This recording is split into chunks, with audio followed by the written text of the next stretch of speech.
Hi! இன்னைக்கு என்ன பார்க்க போறீங்கன்னா, ஒரு 2 டிப்பு தான் உங்களுக்கு சொல்லப் போறேன். அது எப்படி இருக்குன்னு ட்ரை பண்ணி பாருங்க. ட்ரை பண்ணி பார்த்துட்டு நல்லா இருந்தா எனக்கு சொல்லுங்க.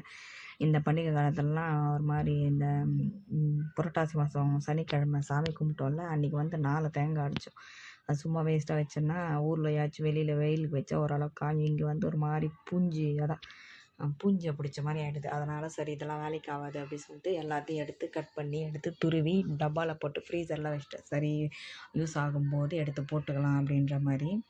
நான் நெறைய டைம் அப்படி தான் வச்சுருவேன். அது ஒரு மாரி ஆயிடும். அதுக்கப்புறம் யூஸ் பண்ணவும் முடியாது. நான் தேங்காய் டெய்லி யூஸ் பண்ணுற மாரி இல்ல. எப்பயாச்சும் ஒரு வாட்டி தான் யூஸ் பண்ணுவேன். அதனால ஃபுல்லா வேஸ்ட் ஆயிடும்.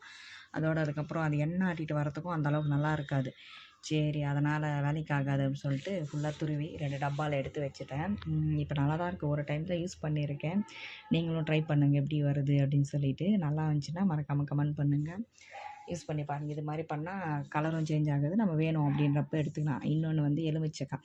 எலுமிச்சக்காய் வந்து ஃபுல்லாக தண்ணி விட்டுட்டே இருக்கும்ல, அதனால் சரி நியூஸ் பேப்பரில் இது வந்து வேறு யாரோ வச்சுருந்தாங்க. அதை பார்த்தேன். சரி ட்ரை பண்ணி பார்க்கலாம் அப்படின்னு சொல்லிட்டு தான் ட்ரை பண்ணியிருக்கேன்.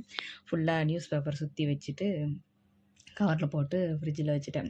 இதையும் ட்ரை பண்ணி பார்க்குறேன். இப்போ தான் வச்சுருக்கேன். ஒரு 4 நாளாச்சு வச்சு. சரி இதோட எப்படி வருதுன்னு பார்த்துட்டு அதையும் உங்களோட ஷேர் பண்ணுறேன். நல்லா வந்துச்சுன்னா சொல்கிறேன். மறக்காமல் நீங்களும் ட்ரை பண்ணுங்கள். வேஸ்ட் ஆகாமல் ஒரு மாதிரி அழுகுன மாதிரி ஆகிடும்ல, அந்த மாதிரியெல்லாம் இல்லாமல் கரெக்டாக வந்துடும். அதோட நேற்று இட்லி ஒரு 3 இட்லி மிச்சமாக இருந்தது. சரி இட்லி உப்புமா செஞ்சேன். இந்த பசங்க சரியாக சாப்பிட மாட்டாங்க.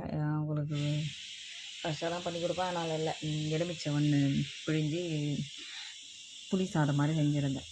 எலுமிச்சை சாதமாக செஞ்சுருந்தேன். ஒரு மாதிரி நல்லா இருந்தது ஃப்ளேவர்ஃபுல்லாக. பார்த்தீங்களா சுட சுட ஆவி எப்படி பறக்குது சொல்லிட்டு. சரி நான் தான் சாப்பிட்டேன். அவங்க வரத்துக்குள்ளேயுமே சாப்பிட்டு முடிச்சுட்டாங்க. வந்தாலும் சாப்பிட மாட்டாங்க. வேஸ்ட்டாக தான் ஆகும். சில்லுன்னு ஆகிடும். அப்புறம் சாப்பிட முடியாது அப்படின்றதுனால. இது வந்து மேலே தோட்டத்தில் வந்து இருக்குது இந்த செடி.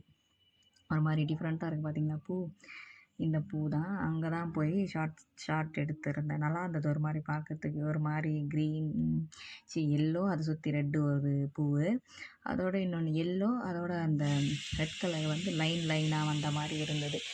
ஒரு மாதிரி நல்லா இருந்தது பார்க்க. சரி அதான் உங்களோட ஷேர் பண்ணலாம் அப்படின்னு சொல்லி போட்டேன். இது வந்து எங்கள் ஊரில் வந்து சாமந்தி பூ அப்படின்னு சொல்லுவாங்க. நீங்கள் இதை என்ன அப்படின்னு சொல்வீங்க அப்படின்னு மறக்காமல் கமெண்ட் பண்ணுங்கள்.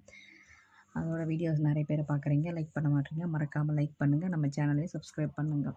Thank you so much for your வாட்சிங்.